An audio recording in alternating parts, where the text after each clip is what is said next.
widow accepted a collapsing house as payment, but when she saw what was inside, Grace Henderson stared in shock at the wooden structure dangerously leaning over the murky waters of the Mississippi River. After 15 years waiting for her husband's labor rights, that ruined house was all her former boss offered to settle the debt. When Sebastian Carter appeared at her door that June morning, Grace imagined she would finally receive the money she so desperately needed. Her 6 small children ran around the simple house in the East Side neighborhood of Jacksonville, and food was becoming increasingly scarce. But instead of cash, he brought a proposal that left her speechless. "It's this or nothing, Grace. The company has no more money in the coffers. Accept this house or lose everything for good," said the man, adjusting his expensive suit jacket as he watched the children play on the dirt floor. "But Mr. Sebastian, that house is almost falling into the river. How am I supposed to live there with 6 small children?" "You don't have to live there. Sell it, rent it, do whatever you want. It's a registered property. It's worth something. Better than nothing." Grace held the baby tighter against her chest. Ethan was only 8 months old and cried constantly because her milk was weak. Emily Rose, 2 years old, tugged at the hem of her mother's faded dress, while the twins, John and Joseph, 4 years old, fought over a piece of stale bread. Anthony, 6, and Lucy, 7, watched everything in silence, with that premature sadness of those who grew up too fast. "I don't know, Mr. Sebastian. That house is in such a state." "Grace, you have no choice. If you don't accept now, I'll declare the company bankrupt and you won't get a single cent. Think about the children." The threat cut like a blade. Grace knew that tone well. It was the same one Sebastian used with her husband when he was alive, always cornering the workers. Roger had worked 15 years carrying sugar bags at the warehouse, leaving home at 5 in the morning and returning after 7 at night, always with a sore back and cut hands. When he passed 3 years ago, he left only the promises of a boss who now tried to get rid of his obligations. "All right, I accept," murmured Grace, feeling the tears wanting to escape. "But you have to give me a few days to see the house properly." "Perfect. I'll give you until the end of the week. Then I want the final answer." Sebastian left, leaving only the papers on the crooked table that Roger had made from wood scraps years ago. Grace looked at the documents without really being able to understand the fine print, but she knew she was being cheated. Everyone in the neighborhood had been talking about that house for years. They said it was haunted, that no one could live there for long, that the structure was about to collapse into the river. Dear listener, if you're enjoying the story, please take a moment to like and especially subscribe to the channel. It helps us a lot as we're just starting out. Now, continuing. The next morning, Grace woke before sunrise and got the children ready for the visit. She had no money for transportation, so she borrowed the bicycle from her neighbor, Mrs. Constance, and placed Ethan in the front basket. The other 5 walked alongside, barefoot as always, along the dirt roads leading to the riverbank. The house looked even worse up close. The wooden planks were dark with damp, several windows had broken panes, and the whole structure leaned to the right, as if the ground had given way over the years. A sour smell of mold and stagnant water invaded their nostrils. Grace held her breath and pushed the front door, which creaked loudly before opening completely. "Mum, the house is crooked," said Lucy, the smartest of the 6. "I know, sweetie, we're just taking a look." The interior confirmed her worst fears. The old floorboards sagged in places, and dark stains of dampness covered the walls. In the main room, only a few old pieces of furniture remained, covered by dusty cloths. The kitchen had a cracked sink and a rusty stove that clearly hadn't worked for years. Grace tested the faucets, but no water came out. While the children played in the small backyard that faced the river, Grace decided to explore the back bedrooms. The first was empty, with only marks on the floor where furniture had been. The second had an old iron bed and a wardrobe that looked ready to collapse. It was when she pushed the wardrobe to check the wall behind it that she noticed something strange. There were lighter-colored boards in the corner, as if they had been placed there recently. Grace ran her fingers along the cracks and felt a cold draft coming from behind the wood. That shouldn't be there. Carefully, she pushed one of the boards, and it came loose easily, revealing a dark space behind the wall. "Anthony, come here a moment," she called her eldest son. The 6-year-old boy came running, always ready to help his mother with anything. Hold your baby brother while I take a look back here. Grace handed Ethan to Anthony and crouched down to pass through the opening in the wall. On the other side, she discovered a small room that didn't appear on the house's floor plan. It was dark, but the light coming through the cracks in the boards revealed several boxes stacked against the walls. Her heart raced. Why would someone hide boxes in that place? And why had Sebastian insisted so much that she accept that particular house? Grace had always had a sharp instinct for detecting lies, a trait she had developed during the difficult years of marriage to a man too honest for this world. She pulled the first box, which was sealed with adhesive tape yellowed by time. Inside she found dozens of papers, photographs and documents she recognized immediately. It was material from Sebastian's company, including employee records and old contracts. Her name appeared on some documents, as did Roger's. The second box contained more papers, but these seemed different. They were handwritten letters, some signed by Roger himself.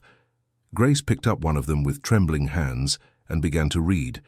It was a letter addressed to a labor attorney, detailing irregularities in Sebastian's company. Roger described how the boss altered documents, withheld employee rights, and kept 2 different payrolls. "My God," murmured Grace, feeling her legs go weak. The letter was dated just 1 week before Roger left. He had discovered Sebastian's schemes and was preparing a formal complaint. Grace kept reading and discovered that her husband wasn't alone. Other employees had also noticed the irregularities and were willing to testify. "Mum, is everything okay?" Anthony appeared at the opening, still holding the baby. "Yes, my son. I'm just finding some old things here." Grace folded the letter and put it in her dress pocket. She needed to read everything calmly, but not there, not with the children nearby. She took a few more important documents and closed the boxes. Before leaving the secret room, she made sure to replace the boards exactly as they were. During the walk back home, Grace couldn't think of anything else. Sebastian hadn't offered that house out of kindness or for lack of options. He knew exactly what was hidden inside. Perhaps he hoped she would never discover it, or that she wouldn't have the courage to enter a house about to collapse. But Grace wasn't like the other women in the neighborhood, who bowed their heads before the powerful. She had raised 6 children practically alone for the last 3 years, working as a laundress and seamstress to survive. If life had taught her one thing, it was that no one was going to defend her family but herself. That night, after putting all the children to sleep in the only bedroom of the house, Grace sat by the light of a candle to study the documents she had found. The more she read, the more her anger grew. Roger had not only discovered that Sebastian had been stealing from the employees for years, but he had also found evidence that the boss was embezzling public works funds in the city. One of the most detailed letters explained how Sebastian won contracts from the city hall for infrastructure projects, but used cheaper materials and pocketed the difference. He also kept ghost employees on the payroll, people who received a salary without working, and the money went straight into his personal accounts. Grace understood that her husband had not passed away by accident or sudden illness, as everyone thought. He was being threatened for having discovered things that could destroy Sebastian. The discovery made her feel angry and sad at the same time. Angry for realizing that Roger died trying to do the right thing, and sad that he didn't get to see justice served. The next morning, Grace decided to look for Mrs. Irene, the widow of another company employee who had passed away years before under similar circumstances. Irene lived in the Riverside neighborhood, a few hours' walk away, but Grace needed to find out if other families had gone through the same thing she had. "Grace, my dear, what a surprise to see you here," said Mrs. Irene as she opened the door of her simple home. "Mrs. Irene, I need to talk to you about something very serious. It's about Sebastian and the company." Irene's face closed off immediately. The woman in her early 50s looked around before inviting Grace inside. "What happened?" Grace told her about the house, about the hidden boxes, and about Roger's letters. Irene listened to everything in silence, but her tears began to flow when Grace mentioned the threats. "I knew something was wrong when my Severin passed," said Irene, her voice choked. "He came home that day all nervous, saying he had discovered something very ugly at the company. The next day, he just didn't wake up." "You think that?" "I don't think anything, Grace, I know. Severin was scared, said he'd lose his job if he reported it, but that he couldn't stay silent seeing people being robbed. He was very honest, my dear, just like your Roger. The two women spent the afternoon talking, and Grace discovered that at least 5 company employees had passed away under strange circumstances over the years. They were all honest people who had started asking questions or discovered irregularities. But we'll never be able to do anything against him, Grace. The man has a lot of power, a lot of influence. We're poor, we're not educated, no one will believe us. Not if we have proof, Mrs. Irene, and I think I have enough proof to bring that man down. Grace showed some of the documents to Irene, who was impressed by the amount of evidence. There were fake contracts, altered receipts, compromising letters, and even photographs of meetings where Sebastian appeared receiving envelopes of money from contractors. My God, Grace, this is very dangerous. If he finds out you have these papers, he already knows I'm poking around where I shouldn't. That's why he offered the house. He wanted me to find the documents, but he expected me to be too scared to do anything. And you're not scared? Grace looked out the window of Irene's house, where she could see children playing on the dirt road. She thought of her own children, who were at home in the care of her neighbor, Mrs. Constance. She thought about the hunger they endured every day, the humiliation of having to borrow food, the patched clothes they wore. I am afraid, yes, Mrs. Irene, but I am even angrier. And my children deserve a better future than this. The two women decided to meet the following week to plan how to use the evidence. Grace returned home carrying a hope she hadn't felt in years, but also a worry that grew with each hour. She knew she was messing with dangerous forces, but she could no longer pretend she didn't know the truth. On Thursday, 2 days before the deadline Sebastian had given for a final answer, Grace was hanging laundry in the backyard when she saw an unknown man standing on the corner, watching her house. He wore dark clothes and sunglasses even though it was a cloudy day. When he realized he'd been noticed, the man quickly walked away. Grace felt a shiver run down her spine. That was no coincidence. Sebastian was having her house watched. The discovery made her realize she needed to act quickly before he found out exactly what she had found in the ruined house. That night, Grace decided to hide the most important documents in different places. Some were buried in the backyard, others she took to Mrs. Constance's house, and the most incriminating ones she kept inside the family Bible, knowing the children wouldn't touch it. On Friday morning, Sebastian appeared at her door again, this time more impatient than on his previous visit. So, Grace, have you decided about the house? I accept, Mr. Sebastian. I really have no choice. Great. I'll arrange the deed transfer today. You sign the papers and the house is officially yours. But I'd like to take one last look first if it's no trouble. Take the children so they can see where we might live. Grace noticed a glint of nervousness in Sebastian's eyes, but he tried to hide it. Of course, no problem. But don't take too long because I need to take care of other things today. In truth, Grace wanted to return to the house to get more documents and check if there were other secret rooms she hadn't discovered. She suspected those papers were only part of a much larger scheme. This time she only took Lucy and Anthony, leaving the younger ones with Mrs. Constance. The 2 older children could help carry a few things and keep an eye out if anyone approached the house. Mum, why are we going to live in a house that's falling apart? Asked Lucy during the walk. We're not going to live there, honey. We're just looking at some things. What kind of things? Grace stopped and knelt in front of her daughter. Lucy was very smart for her age, and Grace knew she couldn't lie to her forever. Lucy, do you remember your father? Yes, I do. He was very kind and worked hard. That's right. He discovered his boss was doing bad things, stealing money from the workers. Now your mother found the papers that prove it, and I need to decide what to do with them. Are you going to make the bad man pay for what he did? The 7-year-old girl's direct question touched Grace deeply. That was exactly what she wanted to do, but she knew it wouldn't be simple. I'm going to try, honey, but it could be dangerous for our family. Dad would tell you to do the right thing, even if it's dangerous. Grace hugged her daughter, feeling tears in her eyes. Lucy was right. Roger had always taught the children that right was right, regardless of the consequences. That's why she couldn't simply forget what she had discovered. Arriving at the ruined house, Grace had Lucy and Anthony watch the entrance while she went back to the secret room. This time she examined the boxes more carefully and discovered that some contained compromising photographs of meetings between Sebastian and local politicians, along with receipts for suspicious payments. In one of the last boxes, she found something that shocked her even more: a handwritten notebook in Roger's handwriting, where he detailed day by day everything he had discovered about the corruption schemes.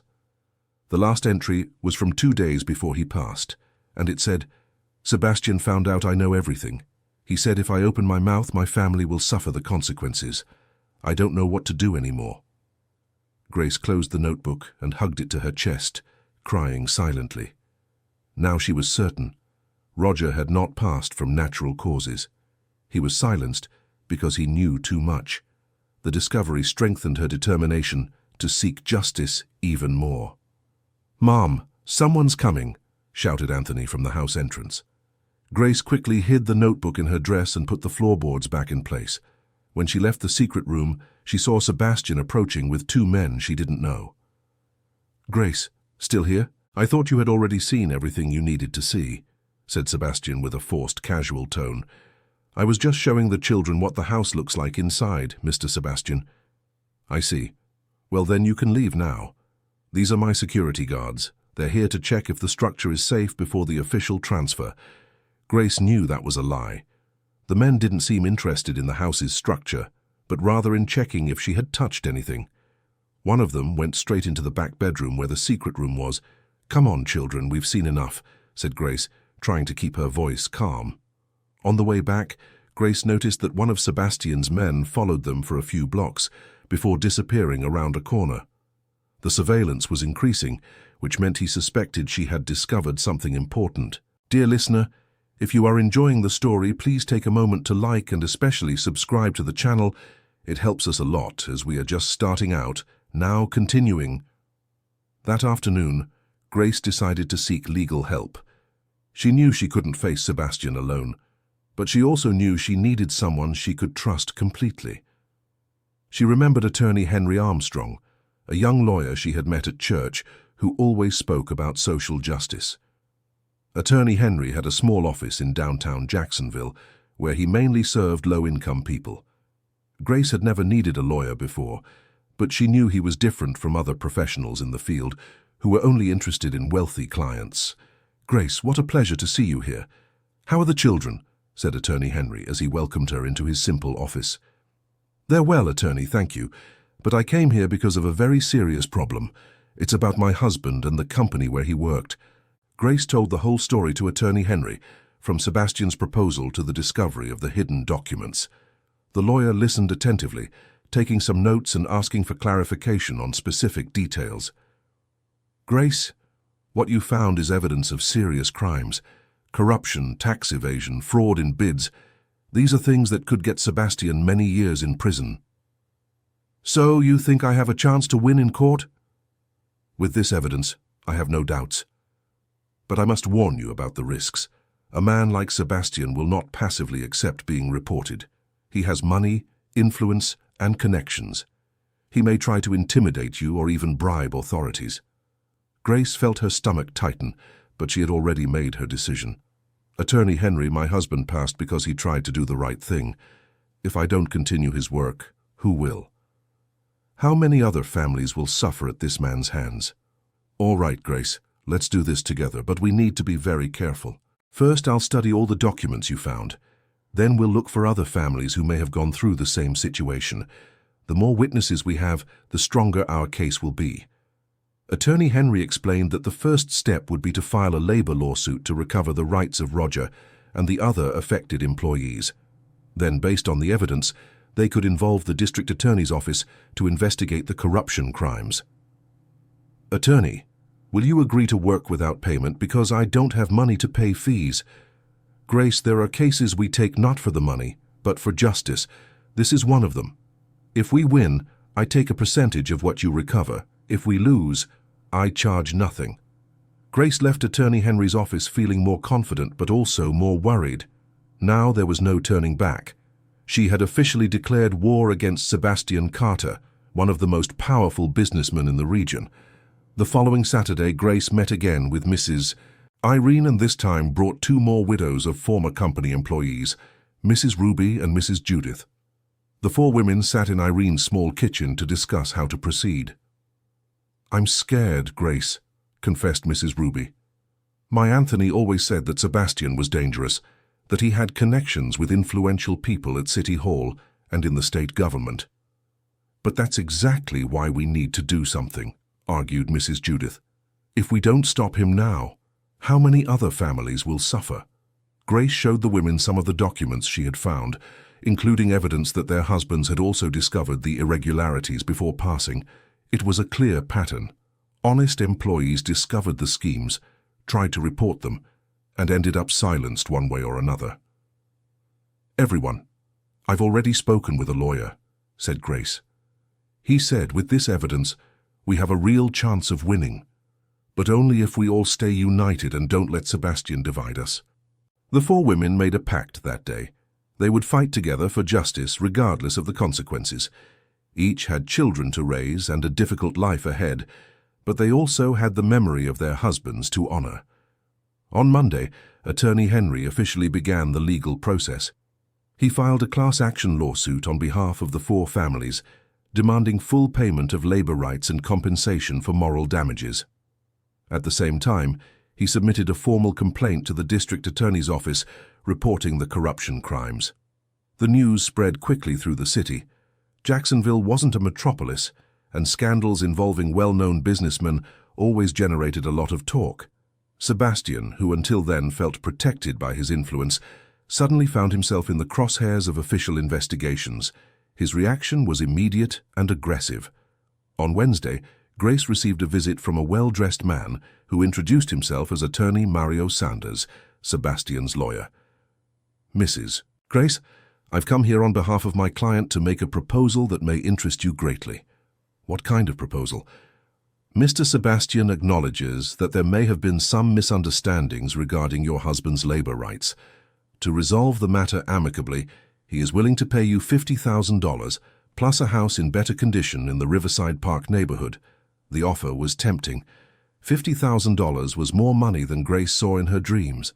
With that amount, she could give her children a decent life, put them in better schools, have plenty of food on the table every day. "And what do you want in return?" "Just that you withdraw the lawsuit and return some old company documents that might have been left in the house that Mr. Sebastian transferred to you." Grace pretended to consider the proposal, but in truth, she was analyzing the lawyer's behavior. His nervousness confirmed that Sebastian was desperate to recover the documents. If he was offering so much money, it was because he knew the evidence could destroy him completely. "I'll think about the proposal, attorney. Can I give you an answer by the end of the week?" "Of course, but don't take too long. My client is a busy man, and other opportunities may arise." As soon as the lawyer left, Grace ran to her neighbor's telephone and called Attorney Henry. She told him about the visit and the $1 million proposal. "Grace, this confirms we're on the right track. If he's offering that much money, it's because he knows the evidence you found could send him to prison." "But attorney, 50,000 reais, it's a lot of money. My children could have a better life." "I understand the temptation, Grace, but think carefully. If you accept now, you're sending a message to all the other corrupt people that all it takes is offering money to escape justice. Besides, who guarantees he'll honor the agreement?" Attorney Henry was right. Grace knew Sebastian well enough to know he wasn't trustworthy. Even if she accepted the deal, nothing guaranteed he wouldn't try to get revenge later, when she no longer had the evidence to protect herself.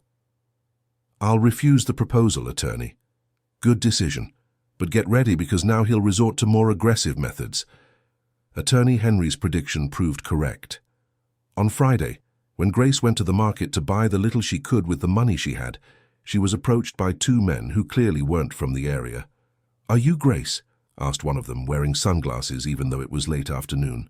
"I am. What do you want?" "We want to deliver a message. Stop being stubborn and accept the proposal they made you. Otherwise, things could get complicated for your family." Grace felt her blood run cold, but she tried not to show fear. "I don't know what you're talking about." "Yes, you do. You have 6 small children, right? It would be a shame if something happened to them because of their mother's stubbornness." The direct threat to her children made Grace see red. For a moment she thought about screaming, about drawing the attention of the people passing by on the street. But she knew that could make the situation worse. "I'll think about what you said," Grace lied. "Think fast. Our boss's patience is running out." The men walked away, leaving Grace trembling at the market entrance. She gave up on shopping and ran back home, where she hugged all her children tightly. The reality of the risks she was taking finally hit her with full force. That night, Grace couldn't sleep. She sat in the straw chair Roger had made, watching her children sleep in the house's only bedroom. Ethan snored softly in the makeshift crib. Emily Rose sucked her thumb while dreaming. The twins hugged each other under the patched blanket, and Anthony and Lucy slept holding hands, protecting each other as they always did. How could she put these children in danger? How could she choose between justice and her own children's safety? The dilemma tormented her, making her cry silently, so as not to wake anyone. The next morning, Grace went to Mrs. Constance's house to talk. The older neighbor had always been like a second mother to her, especially after Roger left. "Constance, I need some advice. I'm in a very difficult situation." Grace told her neighbor everything: the discovery of the documents, the lawsuit, Sebastian's proposal, and the threats to her children. Mrs. Constance listened to everything in silence, nodding her head from time to time. "Grace, my dear, you've always been stubborn since you were little. Your father used to say it was your greatest flaw and your greatest strength. But this time it's not just about me, Constance. It's my children who are in danger." "That's true. But also think about this. What kind of world do you want to leave for these boys? A world where the powerful do as they please and the poor stay silent? Or a world where there are still courageous people who fight for what's right?" Mrs. Constance was 70 years old and had seen a lot in her life. She had known Grace since she was a child and knew that the young woman could never live in peace knowing she let a criminal escape unpunished. "Besides," her neighbor continued, "do you think this man will leave you alone after he finds out what you've discovered? Men like him don't forgive, Grace. Even if you take the money now, he'll always consider you a threat." Mrs. Constance's words made sense. Grace realized there was no truly safe option. Sebastian already knew she had incriminating evidence. No matter what she did now, she would always be a dangerous witness to him. "What do you advise me to do?" "See it through to the end, my dear. But not alone. Find people to help you, people you can trust. And keep those children well protected in the meantime." Grace decided to follow her neighbor's advice. On Monday, she sought out other people who had been harmed by Sebastian over the years. She discovered the list was longer than she imagined. Small business owners he had swindled, families who lost homes because of fraudulent construction, honest public servants who had tried to report irregularities and were persecuted. One of these people was Mr. Joseph Charles Foster, a former city inspector who had been fired years before for refusing to approve an irregular project of Sebastian's. Joseph Charles had an engineering background and knew the corruption schemes in construction well. "Grace, I tried to report this man 5 years ago," said Joseph Charles when she sought him out in his small auto repair shop. "But no one would listen to me. They said I was making up stories because I got fired. Now we have proof, Mr. Joseph Charles. Documents, photographs, letters. Things that prove everything you tried to report back then." Joseph Charles examined some of the documents Grace brought and was impressed by the level of detail in the evidence. "My God, Grace, this is a bombshell. With this evidence, it's not just Sebastian who will fall. There are politicians, contractors, public servants. It's an entire corruption network. And that's exactly why it's so dangerous. I've already received threats." "I can imagine. But that's also why you can't give up now. This might be the only chance to stop these people." Joseph Charles joined Grace's group, bringing technical credibility to the accusations. As a former public servant with a higher education, his testimony carried a different weight than that of poor widows. Sebastian couldn't simply discredit his statements. Meanwhile, Attorney Henry worked tirelessly to strengthen the legal case. He had contacted the federal prosecutor's office, since some of the fraudulent projects involved federal funds. The investigation was growing to dimensions none of them had imagined at the beginning. "Grace, I need to warn you about something," said Attorney Henry during a meeting in his office. "The case is getting very big. It's no longer just about your husband's labor rights. We're dealing with a corruption network that may go all the way to Washington, D.C. Is that good or bad for us? It's good because it means the authorities will have more interest in investigating. It's bad because it means the danger is also greater. The more powerful people involved, the more resources they'll have to try to stop the investigations." Attorney Henry explained that they needed to speed up the process before those involved had time to destroy evidence or bribe authorities. The lawyer had scheduled meetings with prosecutors and was organizing all the documentation to submit at once. "Attorney, how long do we have before this goes to trial?" asked Grace. "If everything goes well, about 3 to 4 months, but they might try to delay it using legal appeals. That's why it's important for you to stay firm and not accept any settlement offers along the way." Leaving the office, Grace noticed she was being followed again. This time it was 2 cars with tinted windows taking turns to avoid drawing attention. She decided to test if she was really being watched. She went into a store, left through the back door, and took several turns through side streets. The cars continued to follow her every move. The constant surveillance was affecting her routine and frightening the children. Anthony had asked why there were always strange men near the house, and Grace didn't know how to explain without terrifying him. Lucy, always very sharp, had noticed her mother was more nervous and worried than usual. Grace decided she needed to take measures to protect the family. She spoke with Mrs. Constance and other trusted neighbors, creating a protection network where the children were never alone, and there were always adults watching the surroundings of the house. "Grace, are you sure you want to continue with this?" asked Mrs. Irene during a visit. "Your children are scared, you're visibly shaken. Maybe it's better to accept the money and try to start over somewhere else." "Irene, if I stop now, I'm betraying Roger's memory. He left us trying to do the right thing. If I don't finish what he started, who will? But your children are more important than any justice, Grace. It's precisely for my children that I'm doing this, Irene. What kind of mother would I be if I let them grow up in a world where the powerful do whatever they want and no one has the courage to stop them?" The conversation with Irene made Grace reflect on her deeper motivations. It was true she wanted justice for her husband, but there was also something bigger at stake. She wanted to show her children that it would always be worth fighting for what is right, even when it was difficult and dangerous. That night, Grace gathered her 6 children in the small living room of the house and decided to explain in simple terms what was happening. "Kids, you know I'm dealing with some problems about your daddy's work, right?" "I know, Mom," said Lucy. "Does it have to do with his boss who didn't pay what he owed?" "That's right. But I also found out this man did other bad things, stole money from a lot of people. Now I'm trying to make him pay for what he did." "And that's why there are always these strange men around here?" asked Anthony.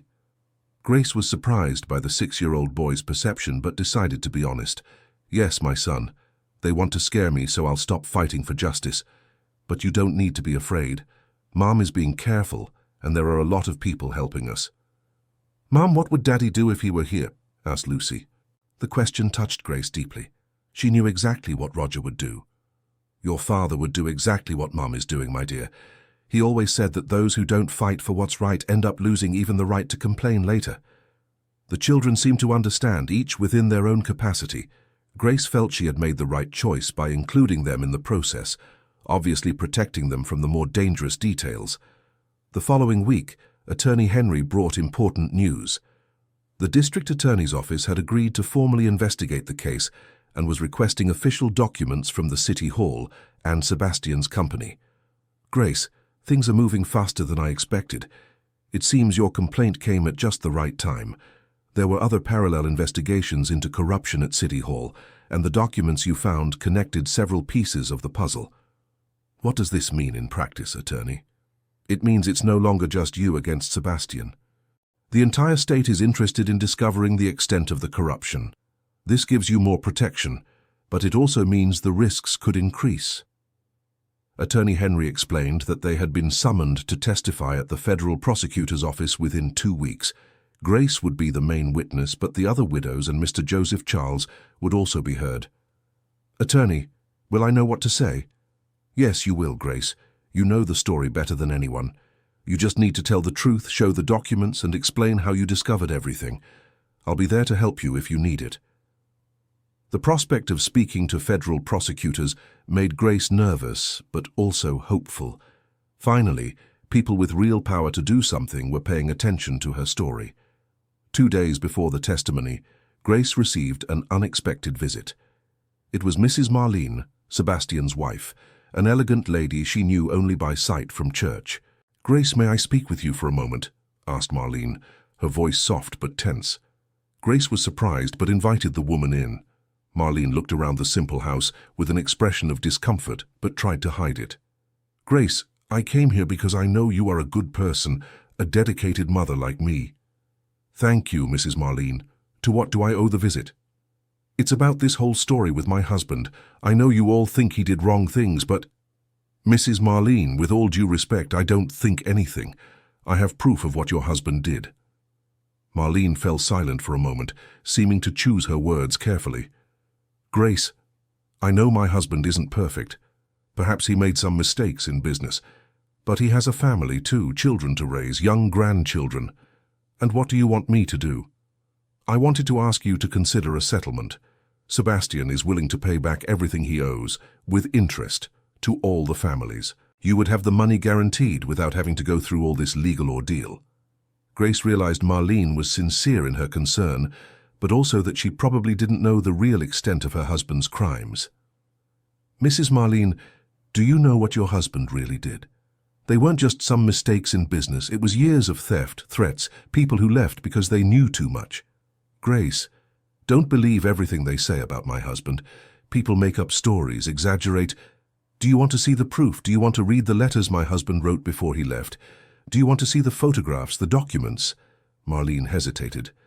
Grace realized the woman suspected there was truth in the accusations, but preferred not to know the details. "That's not necessary, Grace. I just wanted you to know that he's not a monster. He's a man who made mistakes, but who has a family that loves him. Mrs. Marlene, I understand your situation. But I have a family too. And if I don't fight for my rights, who will? If I let your husband escape unpunished, how many other families like mine will suffer?" Marlene left Grace's house visibly shaken. Grace felt sorry for the woman, who was clearly suffering the consequences of her husband's actions, but she also knew she couldn't let compassion for Marlene interfere with her pursuit of justice. On the eve of the testimony, Grace could barely sleep. She spent the night reviewing all the documents, making sure she remembered every important detail. Attorney Henry had reassured her, saying she was well prepared, but the responsibility of representing not only her family, but all of Sebastian's victims, weighed on her shoulders. On the morning of the testimony, Grace dressed in her best outfit, a navy blue dress that had been a wedding gift, and that she wore only on special occasions. Mrs. Constance would look after the younger children, while Lucy and Anthony would go to school as usual.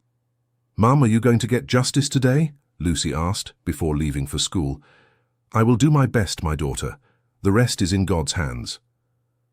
The federal prosecutor's office building in Jacksonville was imposing, with its marble columns and wide hallways. Grace had never been in such a formal place, and felt small walking the halls beside Attorney Henry. "Take a deep breath, Grace. Remember, you are not the defendant here. You are the victim seeking justice," the lawyer said as they waited to be called. The room where the testimony took place was large and austere, with a long table where 3 prosecutors sat.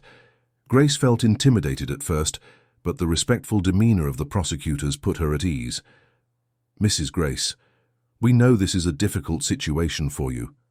Please feel at ease and tell us your story at your own pace," said Prosecutor Patricia Miller, one of the prosecutors. Grace began by telling them about her life with Roger, his work at Sebastian's company, and the difficulties they faced after his departure. Then she explained how she arrived at the ruined house and the discovery of the hidden documents. When she showed the letters written in Roger's own hand, describing the irregularities he had uncovered, Grace saw the prosecutor's interest visibly increase. They asked several technical questions about dates, locations, and people mentioned in the documents.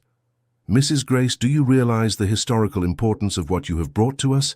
Asked Prosecutor Robert Stevens, another prosecutor. These documents could unravel a corruption network that has existed for over a decade. I just wanted justice for my husband and the other families who suffered, sir.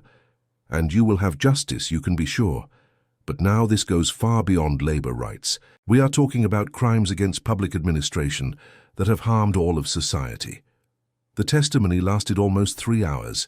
Grace answered all the questions with honesty and detail, showing the original documents and explaining how she had discovered each piece of evidence. The prosecutors were impressed with her memory and organization. Mrs. Grace, would you like to enter the Witness Protection Program? Prosecutor Patricia asked at the end. Grace didn't know such a program existed. Attorney Henry explained that she and her family would receive police protection during the investigations and trials, but that it would mean some restrictions on movement. Do you think it's necessary?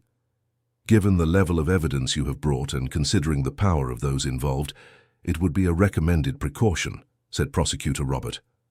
Grace agreed to enter the protection program. It was frightening to think she needed police protection, but it was also comforting to know that serious authorities were taking the threats seriously.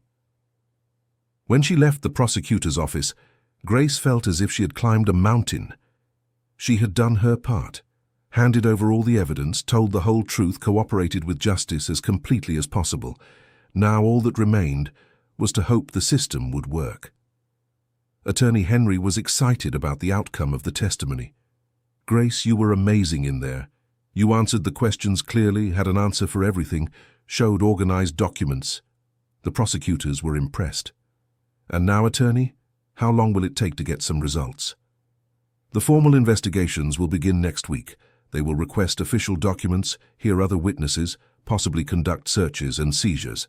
It may take a few months, but the important thing is that serious people are now handling the case. Dear listener, if you're enjoying the story, please take a moment to like and especially subscribe to the channel. It helps us a lot as we're just starting out, now continuing. The following week, Grace began to see the first signs that things were really changing. Federal police agents showed up at Sebastian's company with search and seizure warrants, taking away boxes and boxes of documents. The news broke in the local papers, causing a great stir in the city. Grace, did you see that Sebastian was called to testify at the federal police? Recounted Mrs. Constance, arriving home with the newspaper in hand.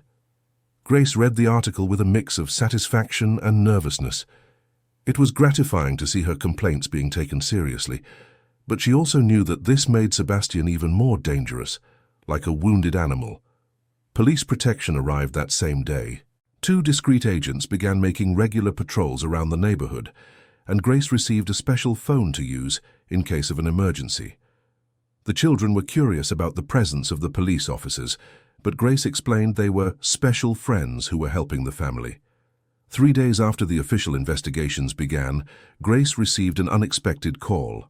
It was Marlene, Sebastian's wife, and she sounded desperate.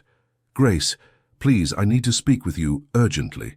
Mrs. Marlene, if this is to convince me to drop the complaint, it's not that, Grace. It's about other things I discovered about my husband. Can we meet? Grace hesitated. Attorney Henry had advised her not to meet alone with anyone connected to Sebastian, but there was something in Marlene's voice that sounded genuinely desperate. Can I bring my attorney along? Please do. I really need trusted people present. The meeting was set for the next day at a small diner downtown. Grace arrived accompanied by Attorney Henry, while Marlene appeared alone, visibly shaken and with eyes red from crying. Grace, Attorney Henry, thank you for agreeing to meet me, said Marlene with a trembling voice. Mrs. Marlene, you said you discovered things about your husband. What is this about? Asked Attorney Henry directly. Marlene took a deep breath before answering. After you filed the complaints, I started paying attention to things I had never noticed before. Strange phone conversations, secret meetings at home, documents he hid from me. And what did you discover? I discovered he has bank accounts I didn't know about. Accounts abroad with a lot of money. Money he never told me where it came from. Grace and Attorney Henry exchanged glances. If Marlene was telling the truth, This added another layer to Sebastian's crimes. "Mrs. Marlene, why are you telling us this?" asked Grace. Marlene began to cry softly. "Because I discovered he also robbed me, Grace.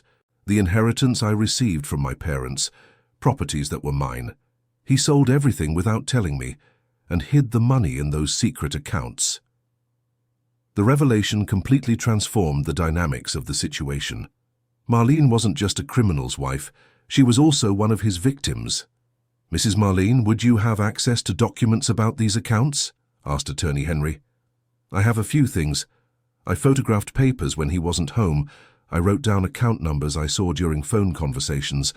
I know it's not much, but it could be very useful." "Would you be willing to officially cooperate with the investigation?"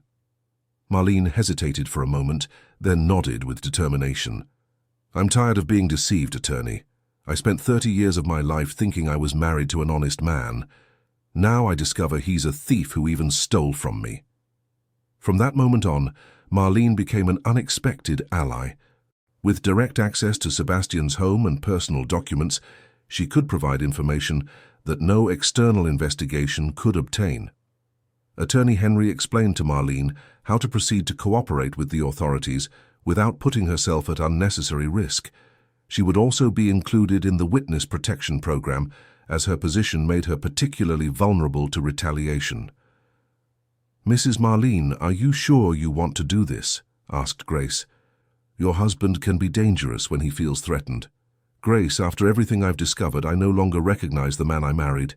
He deceived me, his children, everyone. I can't stand by his side any longer." Marlene's cooperation dramatically accelerated the investigations. Within 2 weeks, she had provided evidence of at least 12 undeclared bank accounts, along with documents proving money laundering and currency evasion. Sebastian, realizing he was being investigated from all sides, attempted one last desperate move. He went directly to Grace, appearing at her home on a Saturday morning when he knew the protection agents would not be on duty. "Grace, we need to talk," he said, not waiting for an invitation to enter. "Mr. Sebastian, you can't be here. The authorities told me not to speak with you without my lawyer present. Just listen to what I'm going to tell you. You don't know who you're messing with. I have powerful friends, people who can make your life a living hell." The direct threat made Grace feel anger instead of fear. "You think I'm afraid of your threats? I already lost my husband because of your dirty dealings. What else can you take from me?" "I can take your children, Grace. I can make sure they never have a peaceful life again." The mention of her children made Grace see red, but she controlled herself. "You're incriminating yourself, Mr. Sebastian. You're making direct threats in my home. I will report this to the authorities." "Report whatever you want. It will be your word against mine. And everyone knows who has more credibility in this city." Sebastian left, leaving Grace trembling with anger. But this time, she didn't feel helpless. She picked up the special phone she had received from the protection program and immediately reported the visit and the threats. The response was swift and forceful. Within 2 hours, Sebastian was summoned to give a statement about violating the witness protection measures. The episode also resulted in increased security around Grace's home. "Grace, this man is desperate," said Attorney Henry when he learned what happened. "That's good for us, because it means the investigation is closing in. Men like him only make direct threats when they have no other options left." Indeed, in the following days, it became clear that Sebastian's situation was deteriorating rapidly. In addition to the criminal investigations, he faced an audit from the Internal Revenue Service, frozen bank accounts, and pre-trial arrest warrants that had only not been executed because his lawyers had obtained legal appeals. The pressure on Sebastian increased even more when other local businessmen, fearing being implicated in the investigations, began to publicly distance themselves from him. Contracts were cancelled, partnerships dissolved, and he found himself isolated in the business world he had always dominated. It was in this context that the most surprising twist in the entire saga occurred. On a Tuesday morning, Grace received a call from Attorney Henry with news she never expected to hear. "Grace, you need to sit down before I tell you this.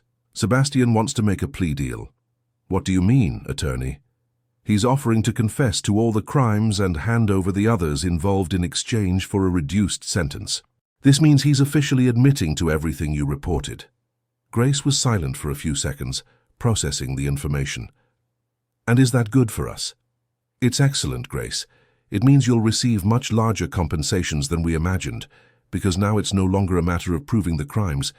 He's confessing to everything, plus other powerful people will be arrested along with him." Sebastian's plea deal revealed a corruption network much larger than anyone had imagined. Mayors, council members, public officials, and other businessmen were involved in a scheme that had lasted over 15 years and had diverted millions of dollars from public works. The documents Grace had found in the ruined house became key pieces to confirm Sebastian's confessions and identify other criminals. Roger, unknowingly, had gathered evidence that would destroy an entire criminal network. With the official confession, the labor lawsuit for Grace and the other families was resolved quickly. Each received not only the overdue labor rights, but also substantial compensations for moral damages. Grace received an amount that would secure the future of her 6 children and allow her to fulfill dreams that had seemed impossible. But beyond the money, there was something even more valuable: the feeling that justice had been served. Sebastian was sentenced to 8 years in prison and had all his assets frozen to compensate the victims. 5 other businessmen and 9 public officials were also arrested. 6 months after the whole saga began, Grace was in the same simple house in the East Side neighborhood, but her life had completely changed. With the compensation money, she had renovated the house, bought new furniture, and ensured the children had proper clothes and plenty of food on the table every day. Most importantly, she had enrolled all her children in quality private schools, ensuring they had educational opportunities she never had. Ethan, now almost 2 years old, played in a renovated and safe backyard. Emily Rose had stopped crying constantly and smiled more. The twins, John and Joseph, were attending tutoring classes to make up for lost time. Anthony and Lucy were excelling in their new schools, showing intelligence that just needed opportunities to flourish. Grace also decided to use part of the money for something bigger than her own family. She bought a plot of land in the same neighborhood and built a small community center where she offered free financial education classes for women in the area. She wanted to teach other mothers to protect themselves from exploiters like Sebastian and to fight for their rights. "Mom, you've become famous," Lucy joked one afternoon, showing a newspaper article about the community center. "It's not fame, my dear. It's responsibility. When we get an opportunity to help other people, we can't waste it." The community center also served as the headquarters for a support group for widows and single mothers, coordinated by Grace in partnership with Mrs. Irene and the other women who had fought alongside her. They became a reference in the region for cases of labor exploitation and had helped dozens of families seek their rights. Attorney Henry, who had become a close friend of the family, often visited the center to provide free legal guidance. The success of the case had brought prominence to his law firm, and he now specialized in labor rights and fighting corruption. "Grace, do you have any idea of the impact your courage had?" he said during one of those visits. "It's not just the families you helped directly. The reforms in the City Hall's oversight, the new controls on public works, all of that happened because you had the courage to speak up." "Attorney, I just did what any mother would do for her children. I fought for what was right." "Not every mother would have had your courage, Grace. Not every person would stand up to a man like Sebastian knowing the risks." During afternoons at the community center, Grace often told her story to other women facing similar situations. She explained how she had discovered the evidence, how she had found the courage to report it, how she had endured the threats and pressure. "The most important thing I learned," Grace would say in these conversations, "is that we are never alone when we fight for what is right. Good people always appear to help. There's always a door that opens when it seems like everything is closed." One of the stories she most liked to tell was about the unexpected support she received from Marlene, Sebastian's wife. The 2 women, who had started as adversaries, became unlikely friends, united by the experience of having been deceived by the same man. Marlene had also recovered part of her assets after the trial and had used the money to open a small consulting business for women victims of financial abuse. She and Grace collaborated frequently, creating a support network that spread throughout the region. "Funny how life works, right, Grace?" said Marlene during a visit to the community center. "If someone had told me a year ago that I'd be here, working with you to help other women, I never would have believed it." "You did the right thing, Mrs. Marlene. It couldn't have been easy to go against your own husband." "It wasn't. But after I discovered who he really was, I couldn't look in the mirror knowing I was protecting a criminal." Marlene's transformation had also inspired other wives of local businessmen to pay more attention to their husbands' dealings. 2 other women had sought out Grace after discovering similar irregularities, and a new investigation was underway. 2 years after the whole saga began, Grace was organizing Ethan's 3rd birthday party when she received an unexpected visit. It was Joseph Charles Foster, the former City Hall inspector who had helped with the complaints against Sebastian. "Grace, I've brought some news that will interest you," he said with a mysterious smile. "What news, Mr. Joseph Charles?" "The new city administration decided to create a permanent anti-corruption program, and they want to offer you a job as the coordinator for citizen complaints." Grace was surprised. She had never considered working for the city. "But Mr. Joseph Charles, I don't have the education for that kind of work." "Grace, you have something more valuable than any diploma. Real experience and credibility with the people. Besides, they will provide training, and you can continue with the community center in your free time." The offer was tempting, but Grace asked for time to think. She talked with Attorney Henry, with Mrs. Constance, with the other women in the group. They all encouraged her to accept. "Mum, you can help even more people if you work at City Hall," said Lucy, now 9 years old and increasingly smart. "That's true, my daughter. But it also means more responsibility, more exposure. But you always say that when we can help, we should help." Her daughter's wisdom convinced Grace. She accepted the job at City Hall, but on the condition that she could keep the community center running on weekends. The new job brought different challenges, but also enormous satisfactions. Grace created direct channels for the public to report irregularities, organized talks about labor rights in outlying neighborhoods, and coordinated a civic education program in schools. In her first year in the position, reports of corruption at City Hall increased by 300%, but paradoxically, the confirmed cases decreased drastically. Grace's presence and her reputation for integrity had created a deterrent effect. Dishonest employees knew they could no longer operate with impunity. "Grace, you've created a quiet revolution in this city," said the mayor during an awards ceremony. "Your courage inspired others to report, and your honesty inspired employees to act correctly." But for Grace, the greatest satisfaction didn't come from official recognition, but from the letters she received from families that had been helped by the program. Mothers who managed to receive denied labor rights, workers who reported precarious conditions and were protected, families who recovered money stolen by schemes similar to Sebastian's. One of these letters, which Grace kept framed in her office, had been sent by a young mother named Fiona. "Mrs. Grace, my husband worked at a company that hadn't paid overtime for 2 years. I was afraid to report it because we needed the job. But after I attended your talk at my son's school, I found the courage to seek help. Today we received everything that was rightfully ours, and the company changed its practices for all employees. You saved not only our family, but many others. Thank you for teaching us that it's always worth fighting for what is right." 5 years after the day she had accepted a ruined house as payment, Grace was on the same porch of the same house, now completely renovated, watching her 6 children play in the backyard. Ethan, 7 years old, was running after a ball with his older siblings. Emily Rose, 9 years old, was reading a book under the tree Roger had planted years before. The twins, John and Joseph, now 11, were helping Anthony, 13, build a wooden playhouse. Lucy, 14, was in her room studying for a math test. They all studied at good schools, had proper clothes, plenty of food, and, most importantly, future prospects that seemed impossible years before. Anthony wanted to be a lawyer like Attorney Henry. Lucy dreamed of being a teacher. The twins talked about becoming engineers. Emily Rose wanted to be a doctor, and Ethan was still too young to be sure, but already showed an interest in books and learning. Grace smiled, thinking about how proud Roger would be seeing what she had achieved by fighting for justice in his name and for all the other families. The ruined house that once seemed like a humiliation had become the symbol of a much greater victory. In that moment of reflection, Grace heard the phone ring. It was Attorney Henry with news that made her smile even more. "Grace, I have some good news.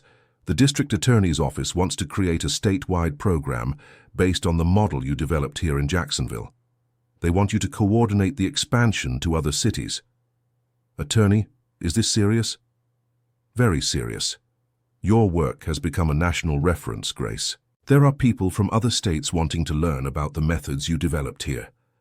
Grace looked again at her children in the yard, thought of all the families that had been helped, of all the positive changes that had happened in the city. The proposal would mean more responsibility, more travel, more time away from family. But it would also mean the chance to multiply the impact of the work she had begun with a simple search for justice. "Attorney Henry, can I give you an answer next week? I need to talk with the children."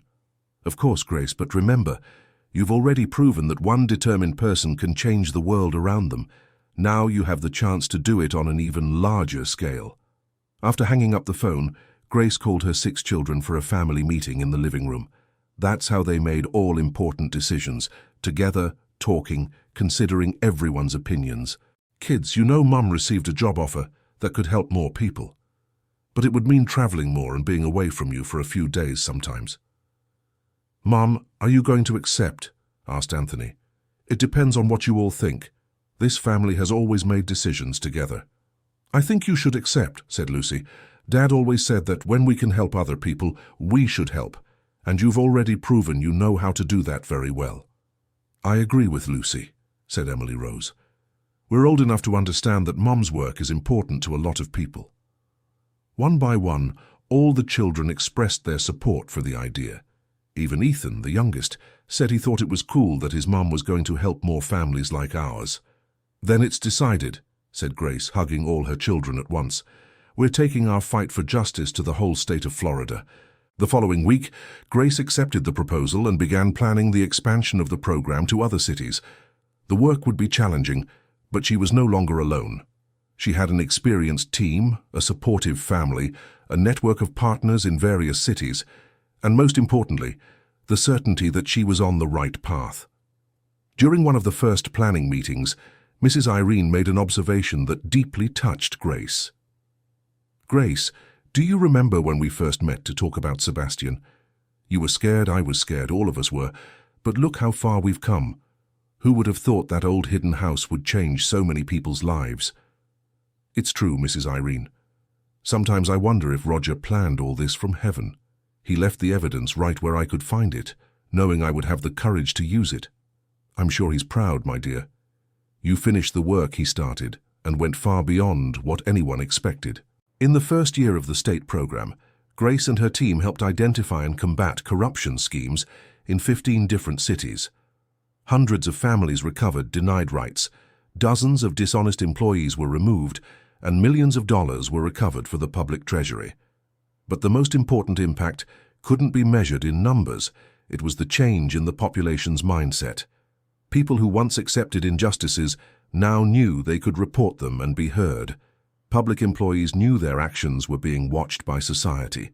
Dishonest business owners understood they could no longer exploit workers with impunity. During a recognition ceremony in Washington, D.C., where Grace received a medal from the Federal Senate for services rendered in the fight against corruption, she was asked by a journalist what had changed in her life since the day she accepted a ruined house as payment. "Well, the house is still the same," said Grace in her simple way. "What changed was us. I learned it's no use complaining about injustice if we don't do anything to fight it. I learned that an ordinary person, even without an education, even without money, can make a difference when they have courage and determination." And what advice would you give to other people who are going through similar situations? I would say don't lower your head, to seek help, to not believe them when they say nothing can be done. There is always something that can be done. There are always good people willing to help those who fight for what is right. That night, Grace called home to speak with her children, as she always did when traveling for work. Anthony said he had gotten the top grade on his history test. Lucy said she had been chosen to represent the school in a math Olympiad. The twins were excited about their science project. Emily Rose had stood out in the school choir, and Ethan had learned to read a new word.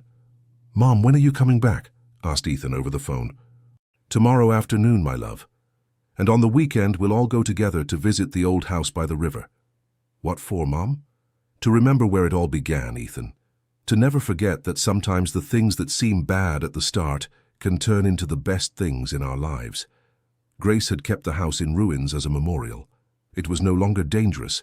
It had been structurally reinforced, but it kept its old appearance to serve as a reminder. It was there that she took groups of visitors, students, and other families to tell her story. "Mom, there's a question I've always wanted to ask," said Lucy during one of those visits. "Have you ever regretted accepting this house instead of the money that Sebastian offered you afterwards?" Grace looked at the wooden structure that had completely changed the course of her life, then looked at her 6 children, who now had opportunities she never imagined possible. "Never, my daughter. Not for a second. Sometimes what seems like the worst gift life gives us is actually the best. We just need to have the courage to unwrap it." 10 years after it all began, Grace was once again on the porch of her house, but now she wasn't alone.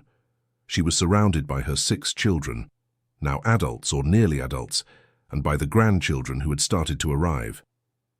Anthony had graduated from law school and worked at Attorney Henry's firm. Lucy was a teacher and coordinated civic education programs. The twins were engineers and had created a public works consulting company focused on transparency. Emily Rose was finishing medical school, and Ethan, at 17, was preparing for his journalism college entrance exams.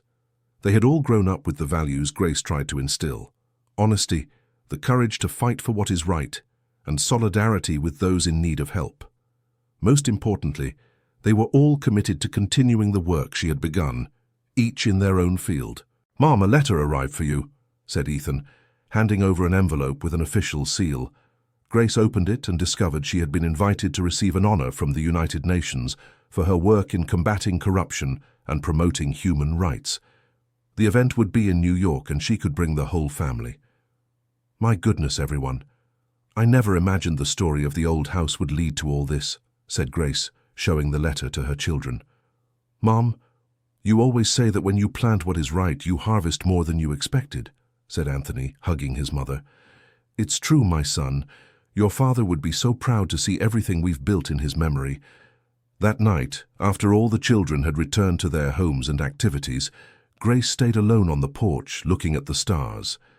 She thought of Roger, of what his life would have been like if he had managed to make the reports he had planned. She thought of all the families that had been helped, of all the changes that had happened, of all the dreams that had come true. But above all, she thought of the most important lesson she had learned: that there is no house in ruins that cannot be rebuilt, no injustice that cannot be fought, and no dream too small to be worth fighting for. The house that once seemed the end of her hopes had become the symbol of all the possibilities life offers when we have the courage to accept challenges and turn obstacles into opportunities. Grace smiled as she looked at the same house where it all began, now renovated and lit up, full of life and good memories. Tomorrow would be a new day of work, new families to help, new injustices to fight. But for now it was a moment of gratitude for everything she had achieved, and for all the people who had made it possible to turn a collapsing house into a solid foundation for a better future. End of story. Now tell me what you thought of this story and where you're watching from. If you have any similar experience to share with us, leave a sincere comment. Do you believe Grace made the right decision by fighting for justice despite the risks? We would love to read your opinion. Thank you so much for your company. Don't forget to leave your like and, most importantly, subscribe to the channel so you don't miss other moving stories like this one.